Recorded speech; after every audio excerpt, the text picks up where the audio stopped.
నమస్తే, welcome to TV 45 news. ముందుగా headlines. YSRCP party మహిళా విభాగం రాష్ట్ర అధ్యక్షురాలు మరియు MLC Srimathi Varudu Kalyani press meet. BJP OBC Morcha రాష్ట్ర అధ్యక్షుడు శ్రీ జి ఆనంద్ గౌడ్ మీడియాతో మాట్లాడుతున్నారు.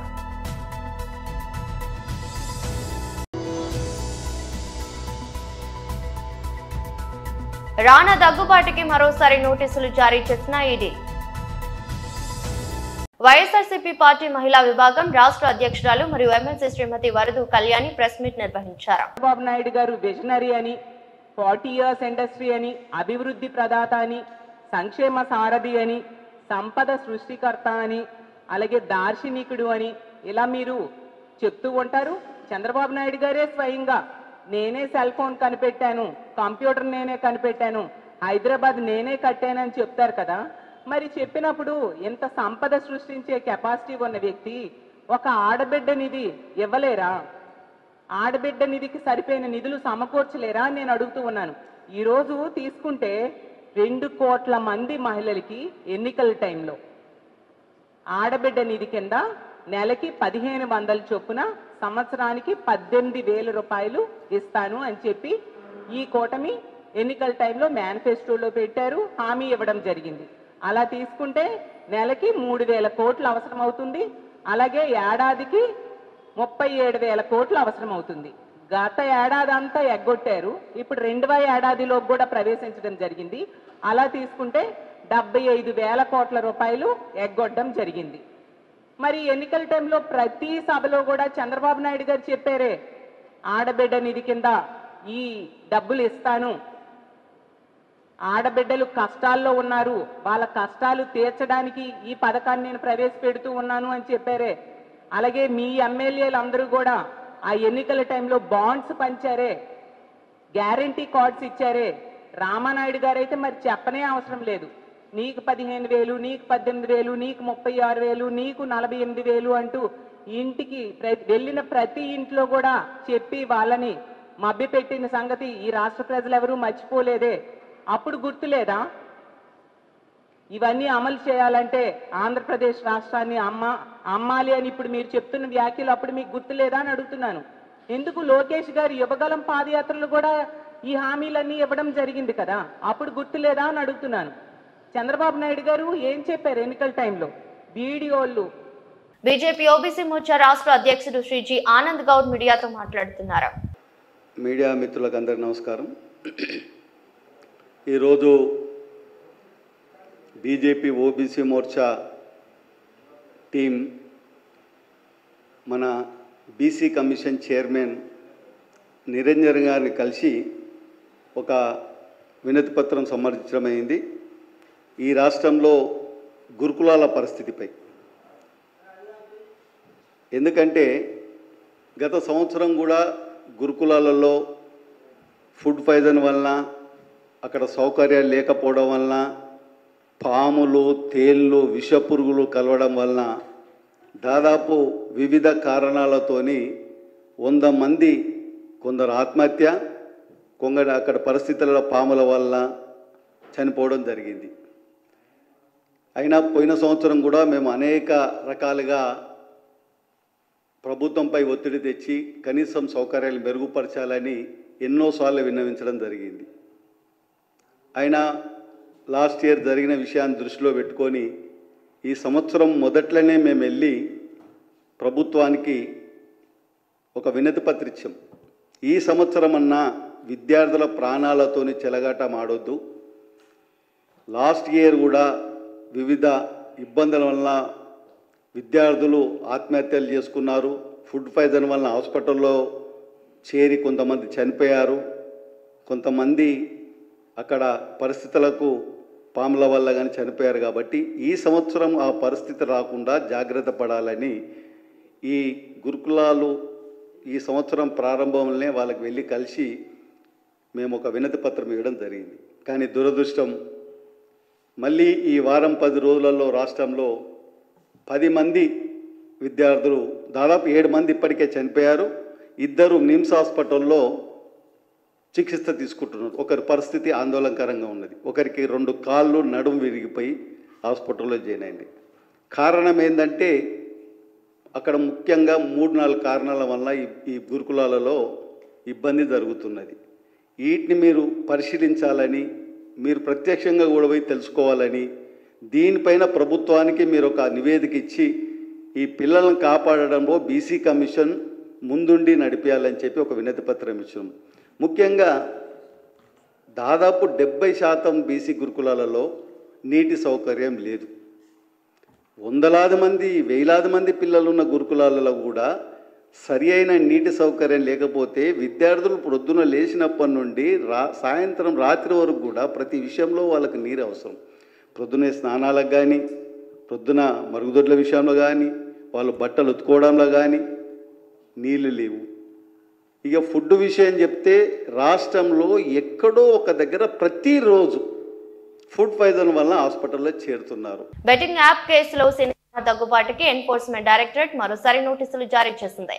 విచారణకు హాజరయ్యేందుకు గడువు కావాలని రానా ఐడీని కోరారు. ఈ నేపథ్యంలో విజ్ఞప్తిని మన్నించి మరో తేదీని ఖరారు చేసింది. ఆగస్టు 11న తప్పకుండా విచారణకు హాజరు కావాలని తాజా నోటీసుల్లో పేర్కొంది. బెట్టింగ్ యాప్లను ప్రమోట్ చేసినందుకు నిర్వాహకులు ఇచ్చిన పారితోషికానికి సంబంధించి మనీ లాండరింగ్ జరిగిందనే అనుమానంతో ఈడీ దర్యాప్తు చేస్తుంది. ఈ క్రమంలో రానాతో పాటు సినీ నటులు ప్రకాష్ రాజ్, విజయ్ దేవరకొండ, మంచు లక్ష్మి తదితరులకు ఈడీ నోటీసులు జారీ చేసింది. ఇంతకు ముందు ఇచ్చిన నోటీసుల ప్రకారం రానా నేడు విచారణకు హాజరు కావాల్సి ఉంది. అయితే ఆయన ముందుగా నిర్ణయించిన కార్యక్రమాలు, సినిమా షూటింగ్ల కారణంగా విచారణకు హాజరు కాలేనని, కొంత గడువు కావాలని రానా కోరారు. ఆయన విజ్ఞప్తికి ఈడీ అంగీకరించింది. మంచు లక్ష్మి కూడా విచారణకు హాజరు కావడానికి సమయం కోరారు. వరంగల్ నగర వ్యాప్తంగా గత 20 సంవత్సరాలుగా గుడిసెలలో నివసిస్తున్న పేద ప్రజలకు పట్టాలిచ్చి పక్కా గృహాలు కట్టిస్తామని ఇచ్చిన హామీలు రాష్ట్ర ప్రభుత్వం వెంటనే అమలు చేయాలని ఎంసీపీఐయు తెలంగాణ రాష్ట్ర కార్యదర్శి గాదగోని రవి డిమాండ్ చేశారు. కాంగ్రెస్ పార్టీ ఎన్నికల ముందు పేద ప్రజలకు ఇచ్చిన హామీలు అమలు చేయాలని కోరుతూ ఎంసీపీఐయు జిల్లా కమిటీ ఆధ్వర్యంలో బాలసముద్రంలోని ఏకశిలా పార్క్ నుండి వరంగల్ జిల్లా కలెక్టర్ కార్యాలయం వరకు భారీ ఎత్తున ర్యాలీ చేపట్టి కలెక్టర్ కార్యాలయం ముందు బైఠాయించి ధర్నా నిర్వహించారు. కార్యక్రమంలో ఎంసీపీఐయు తెలంగాణ కార్యదర్శి గాదగోని రవి, జిల్లా కార్యదర్శి పెద్దారపు రమేష్, జిల్లా నాయకులు మాలోతు సాగర్, ముక్కర రామస్వామి, ప్రతాప్, గోవర్ధన్ రాజు, మహిళా నాయకురాలు ప్రత్యూష సంధ్యతో పాటు వందలాది మంది కార్యకర్తలు పాల్గొన్నారు. ఈ సందర్భంగా ఎంసీపీఐయు తెలంగాణ కార్యదర్శి గాదగోని రవి మాట్లాడుతూ వరంగల్ నగర వ్యాప్తంగా గత 20 సంవత్సరాలుగా గుడిసెలలో నివసిస్తున్న పేద ప్రజలకు పట్టాలిచ్చి పక్కా గృహాలు కట్టిస్తామని ఇచ్చిన హామీలు రాష్ట్ర ప్రభుత్వం వెంటనే అమలు చేయాలని డిమాండ్ చేశారు.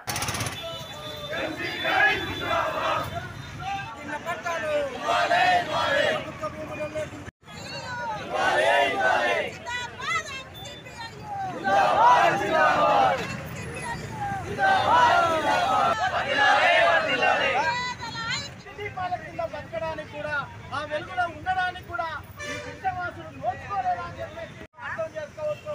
మేము ఒకటే అడుగుతా ఉన్నాం. మేము గత 4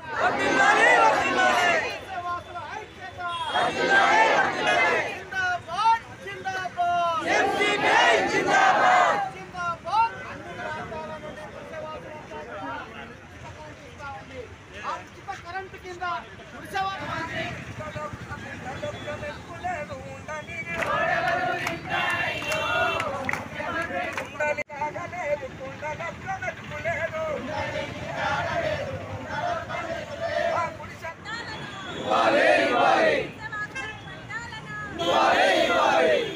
ఈరోజు ప్రజా సమస్యల్ని పరిష్కరించాలని, అలాగే ఇళ్ల స్థలాలు లేని పేద ప్రజలకు ఇళ్ల స్థలాలు ఇవ్వాలని, స్థలాలలో గుడిసెలేసుకున్నటువంటి ప్రజలకు పట్టాలు ఇవ్వాలనే డిమాండ్ తోటి ఈరోజు ఈ వరంగల్ కలెక్టరేట్ ముందు భారీ ధర్నా నిర్వహించడం అనేది జరుగుతూ ఉన్నది. కేంద్ర ప్రభుత్వం కానీ రాష్ట్ర ప్రభుత్వం కానీ స్పష్టంగా చెప్తా ఉన్నాయి, ఈ దేశాన్ని, ఈ రాష్ట్రాన్ని మేము బాగా అభివృద్ధి చేస్తున్నాం, ప్రపంచంలోనే 4వ దేశంగా అభివృద్ధి చెందిన దేశం భారతదేశం అని చెప్పి బాగా ఊదుతూ ఉన్నారు.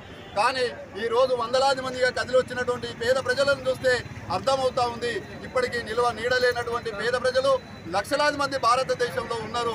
అందులో వరంగల్ జిల్లాలో ఇంటి స్థలాలు లేక, స్థలాలు ఉంటే పట్టాలు లేక, పట్టాలు ఇచ్చినా కూడా కనీస సౌకర్యాలు లేక ఈరోజు మురికి కూపాలలో బ్రతుకుతున్నటువంటి పేద ప్రజల సంఖ్య లక్షల్లో కనబడతా ఉన్నది. ప్రభుత్వం ఈ రకమైనటువంటి పేద ప్రజలకు పట్టాలు ఇచ్చి వాళ్ళని ఆదుకోవాల్సినటువంటి ప్రభుత్వం పేద ప్రజల వైపున ఆలోచించకుండా కానీ రియల్ ఎస్టేట్ మాఫియా వాళ్ళు ప్రభుత్వ భూములను వందలాది ఎకరాల భూములను ఆక్రమించుకొని దర్జాగా ఎలాంటి హక్కుపత్రాలు లేకుండా వాళ్ళు రియల్ ఎస్టేట్ వ్యాపారం చేస్తూ ఉంటే ఈ ప్రభుత్వం మాత్రం చోద్యం చేస్తూ ఉన్నది. కానీ పేద ప్రజలను ఆ ప్రభుత్వ భూముల నుంచి ఏ రకంగా బేదాఖలు చేయాలి, వాళ్ళని ఏ రకంగా తరిమి వేయాలనేటువంటి కుట్రలు చేస్తూ అనేక ప్రాంతాల్లో వాళ్ళను భయానకమైనటువంటి పరిస్థితికి నెట్టివేస్తూ ఉన్నది. కాబట్టి ఈ ధర్నా ద్వారా కలెక్టర్ గారి ద్వారా ఈ రాష్ట్ర ప్రభుత్వానికి విజ్ఞప్తి చేస్తూ ఉన్నాం. అయ్యా రేవంత్ రెడ్డి గారు, మీరు కనుక అధికారంలోకి వస్తే 60 గజాలు ఉన్నటువంటి వాళ్ళకు పట్టాలు ఇస్తామన్నాం. పట్టాలు ఇచ్చేయడమే కాకుండా ఇందిరమ్మ ఇల్లు కేటాయిస్తాం, అదేవిధంగా సకల సౌకర్యాలు కల్పిస్తామని చెప్పారు. రేషన్ కార్డులు ఇస్తామని చెప్పారు, ఇంటి నంబర్లు ఇస్తామని చెప్పారు. వాళ్ళ యొక్క ఓట్లు వేసుకొని ఈరోజు మీ గవర్నమెంట్ అధికారంలోకి వచ్చి 20 నెలలు అవుతా ఉంది. కానీ ఎక్కడ ఏ కాలనీలో కూడా కనీస సౌకర్యాలు కల్పించలేదు, వాళ్ళకి ఇళ్ల పట్టాలు ఇవ్వలేదు. కనీస సౌకర్యాలతో పాటు జీవన భద్రత కల్పించే విధంగా కృషి చేయాల్సినటువంటి ఈ ప్రభుత్వం ఆ వైపు ఆలోచన చేయడం లేదు. కానీ రియల్ ఎస్టేట్ మాఫియా కానీ భూస్వాములు కానీ కార్పొరేట్ శక్తులకు మాత్రం ప్రభుత్వ భూములను అప్పరంగా అప్పచెప్తా ఉన్నారు. కాబట్టి మీ విధానాన్ని మార్చుకోండి. ఈ యొక్క ధర్నా ద్వారానైనా ఈ వరంగల్ జిల్లాలో ఉండబడినటువంటి గుడిసెలు వేసుకున్న ప్రతి పేద ప్రజలందరికీ పట్టాలు ఇవ్వాలని చెప్పి కనీస సౌకర్యాలు కల్పించాలని చెప్పి డిమాండ్ చేస్తూ ఉన్నాం. కేటీఆర్ మహిళలను ఆటబొమ్మలుగా చులకన చేసి అవమానపరిచారని మహబూబ్ నగర్ ఎమ్మెల్యే ఎన్ఎం శ్రీనివాస్ రెడ్డి ఆరోపించారు. మహాలక్ష్మి పథకం ద్వారా తెలంగాణ రాష్ట్ర రోడ్డు రవాణా సంస్థ 200 కోట్ల ఉచిత ప్రయాణాల పూర్తి చేసుకున్న సందర్భంగా ఏర్పాటు చేసిన మహాలక్ష్మి సంబరాలు కార్యక్రమానికి ఆయన ముఖ్య అతిథిగా హాజరై మాట్లాడారు. గౌరవ ముఖ్యమంత్రి రేవంత్ రెడ్డి ఆలోచన చేసి మహిళలకు ఉచిత బస్సు ప్రయాణం కల్పించడం జరిగిందని, ఉచిత బస్సు ప్రయాణం ద్వారా ఎన్నో అద్భుతాలు సాధ్యమవుతున్నాయన్నారు. సుమారు 6,700 కోట్ల రూపాయలు మహిళలకు ఆదా జరిగిందని, ఒక సంవత్సరంలోనే 48 కొత్త బస్సులు మన మహబూబ్ నగర్ కు కేటాయించడం జరిగిందన్నారు. వచ్చే సంవత్సరంలోగా మళ్లీ 48 కొత్త బస్సులు అందుబాటులోకి తెచ్చే ప్రయత్నం చేస్తున్నామని స్పష్టం చేశారు. ఉచిత బస్సు ప్రయాణం కల్పించిన వెంటనే బీఆర్ఎస్ నాయకులకు కడుపు మంటగా ఉండటంతో మహిళలను అపహేళన చేస్తూ మాట్లాడారని ఆయన చెప్పారు. కానీ ప్రజా ప్రభుత్వ మహిళలు ద్వారానే తెలంగాణ రాష్ట్రం మొదటి స్థానంలో ఎదుగుతుందని గుర్తించామని ఆయన స్పష్టం చేశారు. మహిళలే మాకు శక్తి, మా ధైర్యం, మీ ఆశీర్వాదం మాకు ఎల్లవేళలా ఉండాలని ఆయన ఆకాంక్షించారు. ఫ్రీక్వెంట్ ట్రావెలర్ ఎవరు, రెగ్యులర్ గా పోయేటోళ్ళు ఎవరు? బస్సులో రెగ్యులర్ ఎవరా ఎక్కుతున్నారు కదా, చదువుకుంటున్నారా?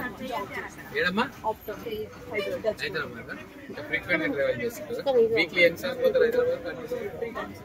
సాటర్డే, ఫ్రైడే, సాటర్డే వస్తారు, మళ్ళీ వెళ్ళిపోతారు.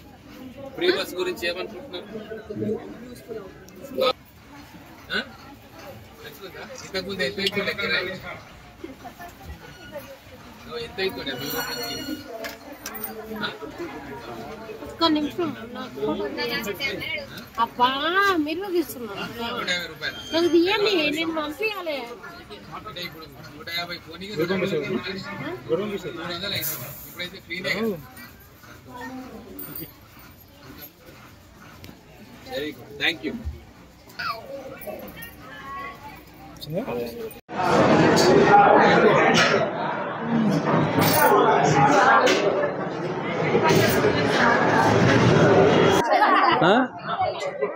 యాదగిరిగుట్ట పోయిర్రా?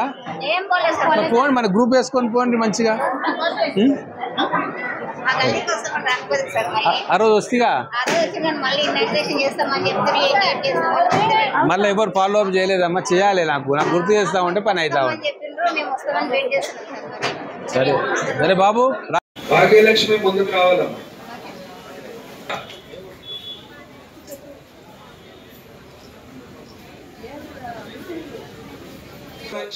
తర్వాత అందరూ ప్రబలిక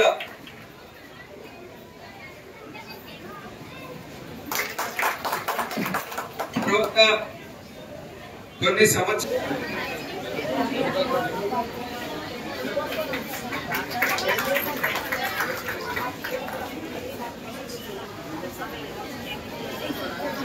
తర్వాత గవర్నమెంట్ స్కూల్ టీచర్ రమాదేవి గారు కూడా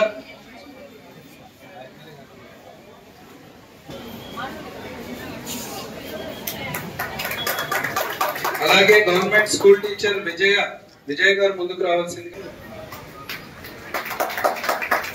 తర్వాత వీరు కూరగాయ రోజు ఎంత ఆటో చార్జ్ సంతోషం ఉందిగా.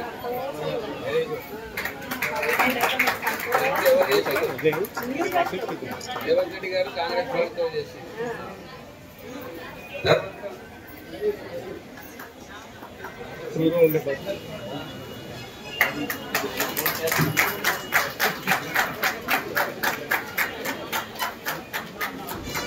ఇక్కడ మేడం మేడం ఒక నిమిషం.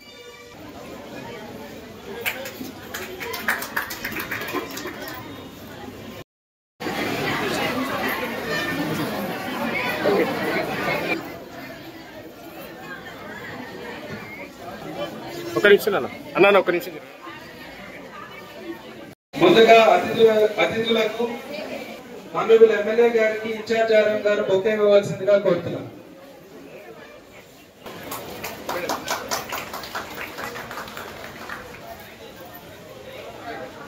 మార్కెట్ కమిటీ చైర్మన్ గారికి, డిసిసి జనరల్ సెక్రటరీ గారికి, ఎంఎఫ్ మహబూబ్నార్ గారు బొకే ఇవ్వాల్సిందిగా.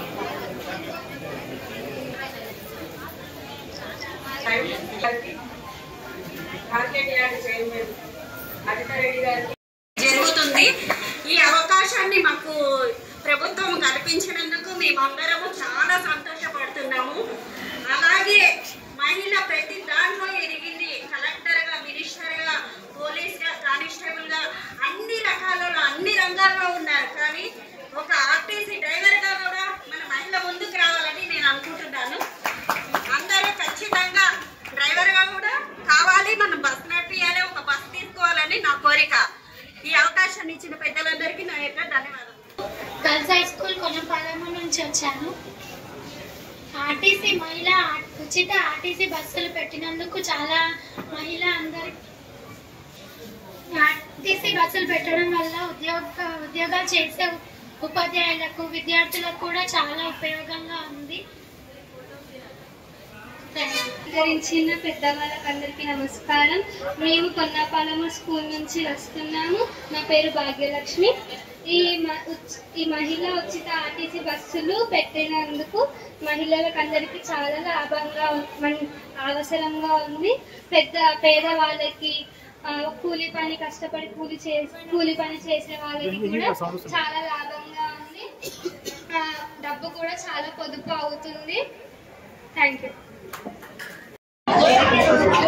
మహాలక్ష్మి పథకంలో భాగంగా మహిళలకు ఆర్టీసీలో ఉచిత ప్రయాణం అనే పథకం ప్రవేశపెట్టినాం.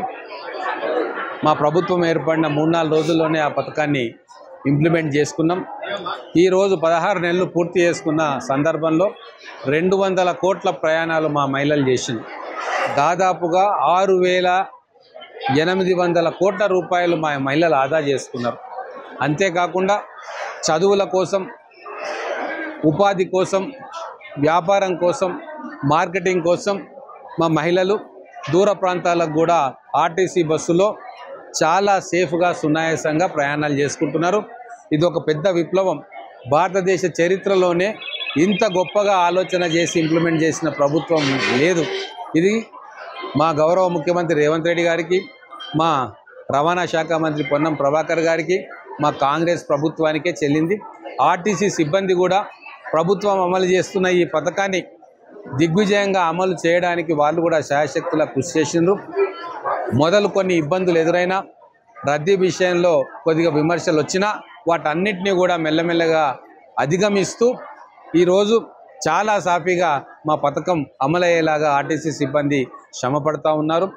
ఆక్యుపెన్సీ విమెన్ది, మహిళల ఆక్యుపెన్సీ 40% నుంచి ఈరోజు 60-65% దాకా వెళ్ళింది. చాలా సంతోషం ఇస్తూ ఉంది.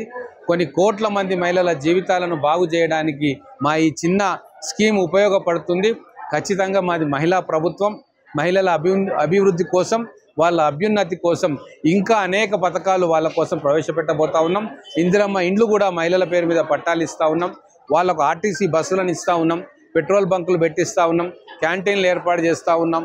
మహిళ ఇంటి నుంచి బయటికి వచ్చి ఉత్పాదక రంగంలో వారు భాగస్వాములు కావాలన్న మా ముఖ్యమంత్రి గారి మా ఆలోచనకు ప్రతిరూపంగా ఈరోజు వాళ్ళు కూడా ఆ ఛాలెంజ్ని స్వీకరించి బయటికి వస్తూ ఉన్నారు.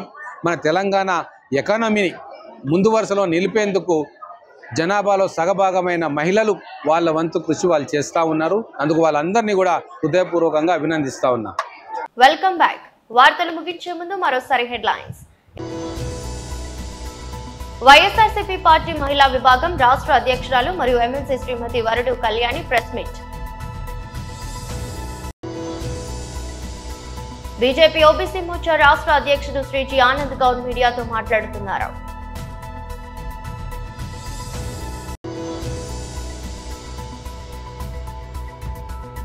రానా దగ్గుబాటికి మరోసారి నోటీసులు జారీ చేసిన ఈడీ. ఇదరస్ట్ బులెటిన్ మరో బులెటిన్లో మళ్ళీ కలుద్దాం. అంతవరకు సెలవు. నమస్కారం.